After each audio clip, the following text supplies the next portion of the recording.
ये सारे कथावाचक कहते हैं कि हिंदू राष्ट्र बनना चाहिए। बताइए संविधान के मुताबिक ये मांग है क्या? उत्तर प्रदेश का मुख्यमंत्री 27,000 से ज्यादा सरकारी स्कूल बंद करवाने पर लगा है और 27,000 से ज्यादा कंपोजिट ठेका की दुकान खुलवा रहा है ताकि देसी दारू और अंग्रेजी दारू भी एक ही दुकान पर मिलेगी और आपके गांव में दारू की दुकान रहेगी, लेकिन आपके गांव में सरकारी स्कूल नहीं रहेगा। और अगर गृह मंत्री है तो उसका बेटा बिना बैट बल्ला पकड़े भी बीसीसीआई का चेयरमैन रहेगा, करोड़ों रुपए कमाएगा और एक बार भी कांवड़ लेके नहीं जाता और वो फूल बरसाता है कि आपके बच्चे वहां जाएं। एनसीईआरटी के सिलेबस से मुगलों को हटाया जाएगा। अकबर बुरा था कि औरंगजेब बुरा था, इस पर डिबेट कराई जाएगी। हम भी चाहते हैं कि एक चैप्टर ये भी लगाओ कि पानी पीने से किसने रोका था जाति देख करके, और कौन कह रहा था कि कौन पैर से पैदा हुआ है और उसको शिक्षा का अधिकार नहीं। इसको भी तो पढ़ाना पड़ेगा इस देश में कि पानी पीने के लिए लड़ना पड़ा। सबसे बड़ी लड़ाई इस बात की है, हाकिमे वक्त क्यों किसी बात पर अब ठौर करे, उसकी मर्जी है जिसे चाहे उसे गौर करे। सोचते सब हैं कि जरूरी है बगावत, लेकिन चाहते ये हैं कि आगाज कोई और करे। दुनिया chat GTP, deep seek, robotics में जा रही है। डीप सीक रोबोटिक्स में जा रही है। टेस्ला बिना ड्राइवर के गाड़ी चला रहा है और हमारे यहां टेलीविजन पर बैठकर एक आदमी मंत्र से नारियल उड़ा रहा है। अब ओबीसी समाज के लोगों को भी यह बात समझनी होगी कि केवल दलितों की जिम्मेदारी नहीं थी संविधान बचाना। संविधान बचाने के लिए हम सब की जिम्मेदारी थी, जिनको हक अधिकार संविधान ने दिया था। कथावाचक चले गए यादव, 2 यादव और एक कठेरिया समाज के। तो बहुत सारे लोगों को यह भ्रम था कि हम तो हिंदू हैं। उन्होंने भ्रम तोड़ा और सीधे वीडियो बना करके कहा कि हमारे बिरादरी के गांव में तुम कथा कैसे कह सकते हो। इससे भी अगर आंख न खुले, और याद रखना, जिसका मुंडन किया गया, जिसकी चोटी कटवाई गई, वो तो अच्छे वाले हिंदू थे ना, वो तो उन्हीं के परिभाषा में थे। उन्हीं के ऊपर एफआईआर दर्ज हो गई है और उन्हीं को पुलिस खोज रही है कि जेल में बंद कर। अब तय करो कि उनकी परिभाषा में आप हो कि नहीं हो, क्योंकि उनकी परिभाषा नागपुर से तय होती है और नागपुर की परिभाषा में संविधान सबसे बड़ी बाधा है। और उनके छुट भैया जो कथावाचक घूमते रहते हैं, अजीब अजीब कहानी सुनाते हैं और टेलीविजन चैनल वाले बुला करके पाखंड फैला रहे। और उसको एक नेता ने, उत्तर प्रदेश के नेता ने कहा कृष्ण का नाम बता दो, वो आए बाएं करने लगा और कथा कृष्ण की सुनाता है। उसके बाद उसने क्या बोला? ये सारे कथावाचक कहते हैं कि हिंदू राष्ट्र बनना चाहिए। बताइए संविधान के मुताबिक ये मांग है क्या? क्या संविधान के रहते हिंदू राष्ट्र बन सकता है? और हिंदू राष्ट्र मांग है किसकी? किसका रिश्ता है नागपुर और बीजेपी के मुख्यालय से? इसका मतलब तुम धर्म का काम नहीं कर रहे, तुम पॉलिटिकल पार्टी के एजेंट हो, तुम धर्म के लिबास में उनके लिए राजनीतिक एजेंडा चला रहे हो और उनके लिए वोट मांगने का जुगाड़ कर रहे हो। यह बात तो हमें खुल के कहनी होगी। संविधान को इस तरह से खतरा है। और आखिर में जो हमारे सामने सबसे मुश्किल चुनौती, मैं तो विश्वविद्यालय में नहीं हूं और आज उस विश्वविद्यालय में नहीं हूं, इस बात का सुकून है कि इतने पढ़े लिखे होने के बाद एक प्रिंसिपल दिल्ली यूनिवर्सिटी की कहती है कि इस जगह अगर एसी काम नहीं करिए तो गोबर लीप दो, ये ठंडा रहेगा कमरा। सुकून है कि मैं उस विश्वविद्यालय में फिलहाल नहीं हूं। मुझे शर्म आती है कि जो लोग पढ़ लिख करके ये हाल है, गाय गोबर गौमूत्र से आगे नहीं बढ़ पा रहे, वो विश्वविद्यालयों को दुनिया की टॉप रैंकिंग में कहीं आगे कर पाएंगे क्या? तुम यहां बर्बाद कर दिए शिक्षा व्यवस्था को। और हम 2020 से बोलते रहे पूरे देश में कि न्यू एजुकेशन पॉलिसी जो आई है, यही प्रोफेसर रतनलाल, सूरजमंडल, तमाम लोग होंगे, हम लोग लड़ाई लड़ते थे कि बचाओ अपने स्कूल कॉलेज विश्वविद्यालय को, क्योंकि क्लोजर की पॉलिसी आई, मर्जर की पॉलिसी आई, फंड कट हो गया है। 2014 में इस देश की टोटल जीडीपी का 5.6% एजुकेशन बजट था, 2025 के बजट में 2.6% है। बजट आधा हो गया शिक्षा पर खर्चा का। और जब शिक्षा बर्बाद हो रही है तो आज उसका रिजल्ट सामने दिखने लगा। उत्तर प्रदेश का मुख्यमंत्री 27,000 से ज्यादा सरकारी स्कूल बंद करवाने पर लगा है और 27,000 से ज्यादा कंपोजिट ठेका की दुकान खुलवा रहा है ताकि देसी दारू और अंग्रेजी दारू भी एक ही दुकान पर मिलेगी और आपके गांव में दारू की दुकान रहेगी, लेकिन आपके गांव में सरकारी स्कूल नहीं रहेगा। रोते हुए बच्चों की वीडियो वायरल हो रही, स्कूलों पर ताला लग गया, हजारों बच्चों का स्कूल छूट गया। मैं कहता हूं कि जाति जनगणना क्यों जरूरी है, ताकि एक बार जनगणना हो जाए कि ये जब बच्चे स्कूल से बाहर हो गए, ये 90% से ज्यादा SC, ST, OBC और माइनॉरिटी के बच्चे हैं, इसलिए इन स्कूलों को बर्बाद किया जा रहा है। ताकि शिक्षा अगर बर्बाद हो जाएगी, दिल्ली विश्वविद्यालय पर करोड़ों रुपया लोन है, हेफा का, higher education financial academy. UGC अब लोन नहीं दे रही है, UGC अब फंड नहीं दे रही है, अब आपको लोन दिया जाएगा। JNU बर्बाद, DU बर्बाद, अशोका यूनिवर्सिटी चलेगी, गलगोटिया चलेगी, लवली प्रोफेशनल यूनिवर्सिटी चलेगी, और आपके बच्चों को कहा जाएगा कि जिस रास्ते कांवड़ यात्रा जाएगी उस यात्रा कोड लगाना चाहिए, QR कोड लगा होना चाहिए, ताकि पहचान हो कि हमारा धर्म भ्रष्ट न हो जाए। उनका एक भी बेटा बेटी न इन स्कूलों में पढ़ता है और न वो यात्रा में जाता है, उन सब का बेटा बेटी विदेश की यूनिवर्सिटी में पढ़ाई करता है।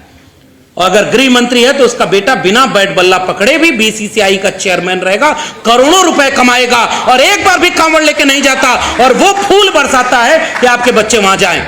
इसलिए हम ये बात कहना चाहते हैं, कि शिक्षा बचाना, संविधान बचाना, अगर ये दो चीज बच गई तो बाकी बहुत कुछ बचाने के लायक बच जाएंगे। और इसलिए ये जो पोस्टर लगाया आपने, मैं तो हिम्मत की दाद देता हूं। आप दिल्ली में हैं तो यूपी के मुख्यमंत्री की फोटो लगा करके पोस्टर लगा दिए, यूपी में लगा कर दिखाइए, अगले दिन बुलडोजर यहां खड़ा न दिख जाए तो कहिएगा। उत्तर प्रदेश में सबसे ज्यादा जेलों में बंद दलित, पिछड़े, आदिवासी लोग हैं। आदिवासी तो वहां कम है, फिर भी आप जाकर देखिए उत्तर प्रदेश में आप एक आंदोलन नहीं कर सकते, आपके ऊपर इतने मुकदमे हो जाएंगे कि आप जेल में जाने के लिए बचते फिरेंगे। फेक एनकाउंटर होगा, जितना बर्बाद आपको राज हो सकता है उसका नमूना वहां उत्तर प्रदेश में है। और गुजरात के रास्ते जो दिल्ली पहुंचा था, अब उत्तर प्रदेश के रास्ते भी एक व्यक्ति दिल्ली पहुंचने की कोशिश कर रहा है। और इसलिए हमारी लड़ाई इस बात की नहीं है कि हमारा संगठन बच जाए या हमारी नौकरी बच जाए।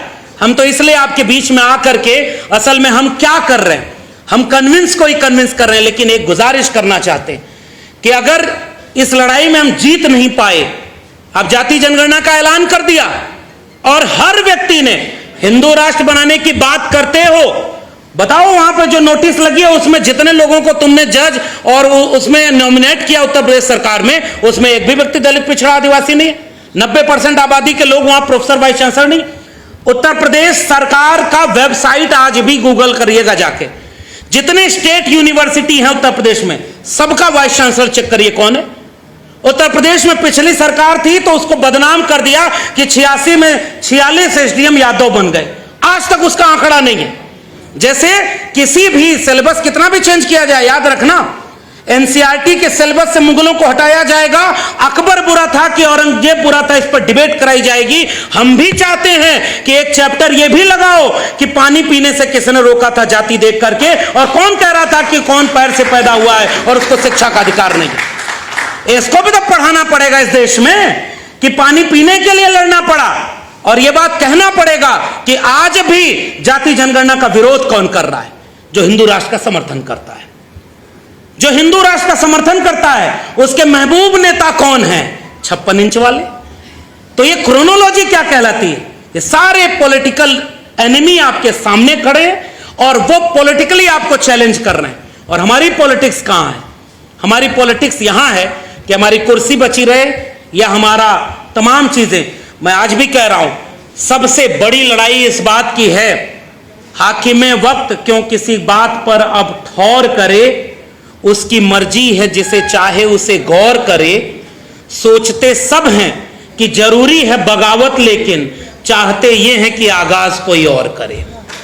इसलिए मैं जाते जाते, क्योंकि और भी वक्ता बोलने वाले हैं, मैं आखिर में यही कहना चाहूंगा, ये स्कूल बंद होने से अगर हम नहीं रोक पाए, ये वोटिंग राइट छीनने से अगर हम नहीं रोक पाए, और संविधान बदलकर मनुस्मृति लागू करने वालों को अगर हम सत्ता की कुर्सी में आने से रोक नहीं पाए, तो इस संविधान की बर्बादी में हम सब गुनहगार माने जाएंगे। और कभी कोई फूले अंबेडकर पैदा हो गया, कोई लोहिया, कोई बीपी मंडल, कोई मंडल कमीशन की लड़ाई लड़ने वाला, कोई कमंडल के खिलाफ मंडल रथ लेकर निकलने वाला, इस देश में जाने कितने लोग आ गए। दोबारा ऐसा होने की गुंजाइश कितनी बचेगी, याद रखिएगा, वरना सिलेबस चेंज होगा। नाली के गैस से चाय बनती थी, ये हमारे बच्चे पढ़ेंगे और दुनिया chat GTP, deep seek, robotics में जा रही है। टेस्ला बिना ड्राइवर के गाड़ी चला रहा है और हमारे यहां टेलीविजन पर बैठकर एक आदमी मंत्र से नारियल उड़ा रहा है।